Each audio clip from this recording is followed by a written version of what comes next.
प्यारे बच्चे सुप्रभात। आज मैं वर्ग 5 विषय हिंदी पाठ 11 है और शीर्षक का नाम है गुलिवर की विचित्र यात्रा। बच्चे, यहाँ गुलिवर एक आदमी का नाम है। इस पाठ में गुलिवर की यात्रा का वर्णन किया गया है। एक बार गुलिवर यात्रा के दौरान उसका जहाज टूट जाने के बाद वह ऐसे द्वीप पर पहुंच गया जहां के लोग बहुत छोटे थे। गुलिवर कहां पहुंचा? एक द्वीप पर पहुंचा और द्वीप पर पहुंचने के बाद गुलिवर ने देखा कि वहां बहुत छोटे छोटे लोग हैं। अब आइए हम पाठ्य पुस्तक की ओर चलते हैं। मैं एक जहाज पर नौकरी करता था। यहाँ मैं गुलिवर के लिए आया है। जहाज पर नौकरी करते हुए मैंने कई लंबी लंबी यात्राएं की। कौन जहाज पर नौकरी करता था? तो गुलिवर। एक बार दक्षिणी सागर से पूर्वी द्वीप समूह की ओर जाते हुए हमारा जहाज तूफान में फंसकर चकनाचूर हो गया।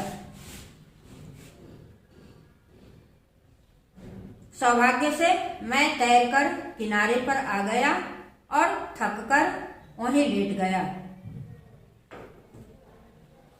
जब मेरी आंख खुली तो मैंने अपने आप को पतले पतले धागों से बंधा पाया। गुलिवर की आंख खुली तो गुलिवर ने क्या पाया? पतले पतले धागों से बंधा हुआ अपने आप को पाया। मैं आश्चर्य में पड़ा, सोच रहा था कि कोई चीज मेरे पैरों पर रेंगती रेंगती छाती पर आ खड़ी हुई। यह एक मानव आकृति थी, छोटी सी, लगभग एक बालिश ऊंची। यहाँ पर बच्चे, बालिश का मतलब होता है एक बित्ता। कुछ देर बाद उसी प्रकार के सैकड़ों प्राणी मेरे शरीर पर चढ़ गए। सैकड़ों प्राणी किसके शरीर पर चढ़ गए? तो गुलिवर के शरीर पर चढ़ गए आए। मैं जोर से चिल्ला उठा, कौन हो तुम? मेरा चिल्लाना था कि वे लोग लुढ़कते पुढ़कते और चीखते चिल्लाते भागे। इसके बाद मैंने उठने का प्रयत्न किया तो कुछ धागे टूट गए।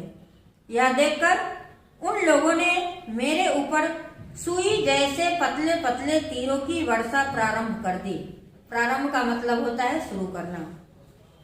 मैं समझ गया कि चुपचाप लेटे रहने में ही भलाई है।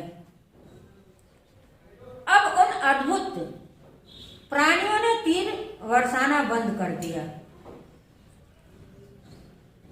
अद्भुत प्राणी ने क्या किया? अब तीर बरसाना बंद कर दिया। उनमें से एक कुछ दूर ऊंचाई पर खड़े होकर जोर जोर से चिल्लाकर कुछ कहने लगा। मैंने हाथ हिलाकर उसे समझाने का प्रयत्न किया कि मैं उनकी भाषा नहीं समझता। प्रयत्न का मतलब होता है प्रयास। फिर बार बार अपना हाथ मुंह की ओर ले जाकर मैंने इशारा किया कि मैं भूखा हूं। वह मेरा इशारा समझ गया।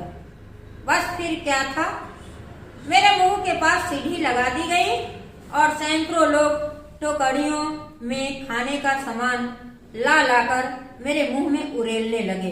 उड़ेलने का मतलब है डालने लगे। जब पानी पीने का इशारा किया तो उन्होंने कई पीपे मुंह में उड़ेल दिए। उन्हें आश्चर्य हो रहा था कि मेरा पेट है या कुआं। थोड़ी देर में ही मेरी पलकें भारी हो गई और मैं गहरी नींद में सो गया। खड़ खड़ खड़ खड़ की आवाज से जब मेरी नींद टूटी तो यह देखकर मेरे आश्चर्य का ठिकाना न रहा कि एक गाड़ी में रखकर मुझे ले जाया गया था। उन छोटे छोटे लोगों की एक विशाल भीड़ हथियार लिए मेरे दाएं बाएं चल रही थी। मैं समझ गया कि मुझे कैद कर लिया गया। अब आगे देखिए, मेरे वहां पहुंचते ही लिलीपुट वासियों की एक विशाल भीड़ मुझे देखने के लिए उमड़ पड़ी। मेरे पहाड़ जैसे शरीर को देखकर सब लोग आश्चर्यचकित थे। लिलीपुट के बादशाह ने मुझे एक पुराने मंदिर में कैद कर लिया। यहाँ पर प्रश्न उठता है कि किसने पुराने मंदिर में कैद कर लिया? तो लिलीपुट के बादशाह ने। संभवतः राजधानी में यही एक ऐसा स्थान था जिसमें मैं झुककर घुस सकता था। शेष मकान तो खिलौने जैसे थे। जिस तरह वे लोग मेरे विशाल शरीर को देखकर आश्चर्यचकित थे, उसी प्रकार मैं भी उनकी छोटी सी दुनिया को देखकर हैरान था।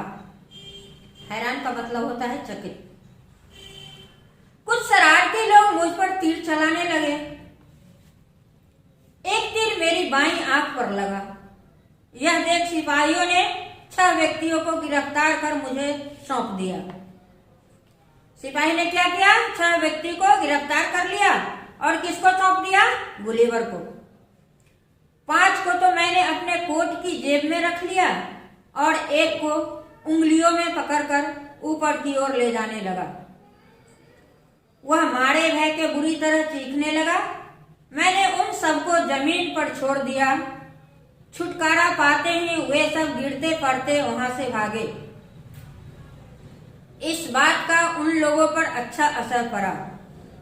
बादशाह ने जब यह सुना तो उसने मेरी भी प्रशंसा की। बादशाह ने 6 विद्वानों को मुझे उस देश की भाषा सिखाने का काम सौंप दिया। कुछ दिनों में मैंने उन लोगों की भाषा सीख ली। मेरे स्वभाव और व्यवहार से वे लोग बहुत खुश थे। बच्चे तो मेरे बालों में आंख मिचौनी खेलते। इस तरह मैं सबका खिलौना बना हुआ था। एक दिन मैंने बादशाह से अपनी मुक्ति के लिए प्रार्थना की। उसने मुझे इन शर्तों पर मुक्त करना स्वीकार किया कि मैं बादशाह की आज्ञा के बिना कहीं आ जा नहीं सकूंगा और किसी देश से युद्ध छिड़ जाने पर मैं लिलीपुट वासियों की सहायता करूंगा। अब आगे देखिए, कुछ दिनों बाद मुझे ज्ञात हुआ कि पड़ोसी देश ब्लेफुस्कू के बादशाह ने एक शक्तिशाली जहाजी बेड़ा तैयार कर लिया था।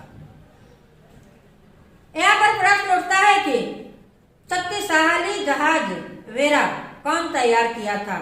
तो इसका उत्तर होगा पड़ोसी देश ब्लेफुस्कू के बादशाह ने। वह लिलीपुट पर चढ़ाई करने का अवसर देख रहा था। मैंने उन लोगों की सहायता करने की एक योजना बनाई। कुछ रस्सियां और कांटे लेकर मैं ब्लेफुस्कू की खाड़ी की ओर चल दिया। यह खाड़ी मेरे लिए विशेष गहरी न थी, पर उन लोगों के लिए तो यह महासागर से कम न थी। मैंने खाड़ी में घुसकर वहां खड़े सब जहाजों को कांटों में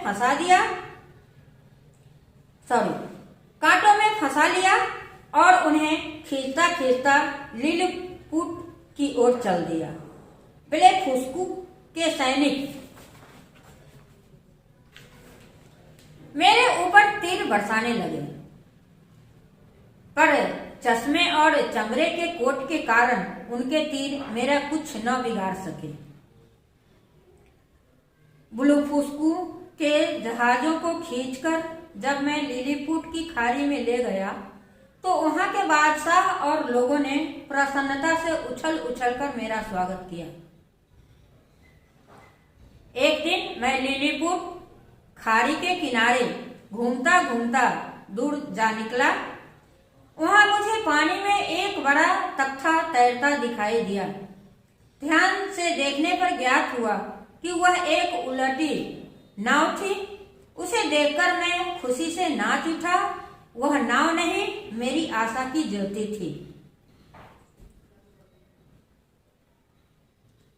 कुछ दिनों बाद मैंने बादशाह से अपने देश जाने की आज्ञा मांगी। उन्होंने मुझे बड़े प्रेम से विदा किया और बहुत सी भोजन सामग्री मेरी नाव पर लदवा दी। सौभाग्य से रास्ते में एक जहाज दिखाई दिया।